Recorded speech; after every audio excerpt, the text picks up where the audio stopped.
वज़ीर इत्तलाआत सिंध शर्जील इनाम मेमन का कहना है कि बानी PTI पाकिस्तान के खिलाफ साजिशें ना करे, मुल्क के लिए सोचे।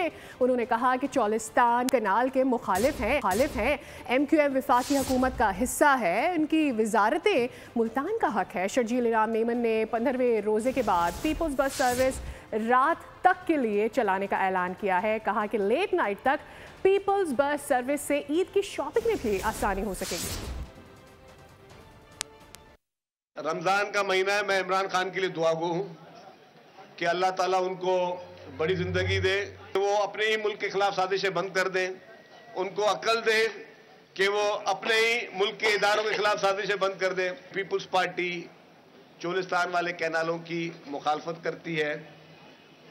हमारा स्टांस इस सा में भी यही है कि हम कैनाल के मुखालिफ हैं। हमारा स्टांस हर फोरम पर यही है कि हम कैनाल के मुखालिफ हैं। MQM इस वक्त वफाकी हुकूमत की इत्तेहादी है, उन्होंने अगर वजारत ली है तो उनकी मर्जी है यार, उसमें उनका हक है। उन्होंने बहुत बड़ी कुर्बानियां दी हुई हैं, उनको वजारतें मिलनी चाहिए। इंशाल्लाह 15 रमजान के बाद पीपल्स बस सर्विस की टाइमिंग लेट आवर्स तक शुरू हो जाएंगे ताकि लोग अपनी ईद की शॉपिंग, आप भी गुलशन हदीद से आके ईद की शॉपिंग वगैरह कर सके।